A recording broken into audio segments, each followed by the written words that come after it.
Hi guys! Welcome to my YouTube channel, Ruiza's Kitchen. Gagawa po tayo ngayon ng kalamay, ube sa latik. Ayan.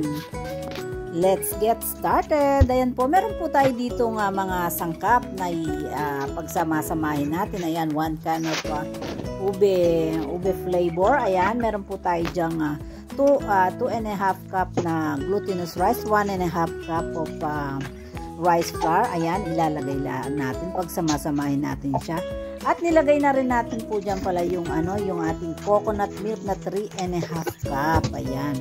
So, hahalo lang natin. At syempre, inalo na rin natin ang ating sugar.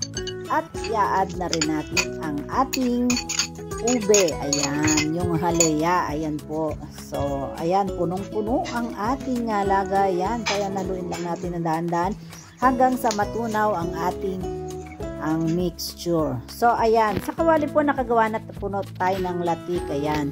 So, sa pinagawaan na natin ng latik, pinaglutuan, doon na lang natin isasalang para naman na-sticky din ang ating kawali. So, ayan. Dahan-dahan lang po natin yung lutuin sa mahinang apoy. Ayan, para naman po hindi masunog agad. Sana po ang inyong kawali ay non-stick talaga para magandang paglutuin. Dahan-dahan lang po nating haluin at dahan-dahan po siyang maluluto. Ayan. So, maya-maya mag-iiba na yan at maluluto na. Ayan, nagiging sticky na siya. So, dahan-dahan lang po natin siyang haluin hanggang sa maluto. Ayan, napakaganda po nito at napakasarap nito ang ating ube kalamay with latik.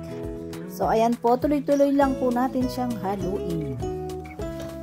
Ayan, pag ganyan na po ang ating glutinous rice, ayan, ang ating mixture, ayan, maluluto na. So, naghalo po tayo ng ating coconut oil, ayan, para hindi siya magdikit sa ilalim.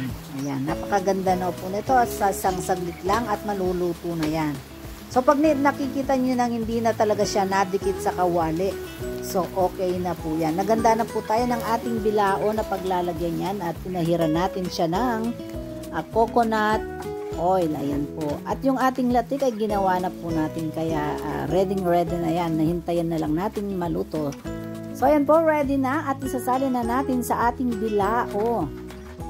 I-try nyo po itong ating recipe. Ayan, don't forget to subscribe ang ating channel, Ruiza's Kitchen. Ayan po, dahan-dahan na natin siyang i-press para maging maganda po siya sa ating bilao. Ayan, napakaganda. At napakasarap po nito, try nyo. Ayan, nakaluto na tayo ng ating latik. Ayan, ita-toppings na natin. Thank you for watching po. Sana po wag nyo pong kalimutang i-subscribe ang ating Ruiza's Kitchen. Ayan. Sobrang sarap po nito. Ayan, follow for more. Hihiwain na po natin siya. At pwede po itong pangbenta, guys. Ayan, napakaganda pong pangbenta nito at napakasarap. Hindi po tayo mapapahiya sa ating bebentahan. At talagang hindi gaanong matamis. So, ayan, ang mga ingredients po ay nakasulat sa dulo ng ating video. So, doon nyo po siya makikita. Ayan. Thank you for watching.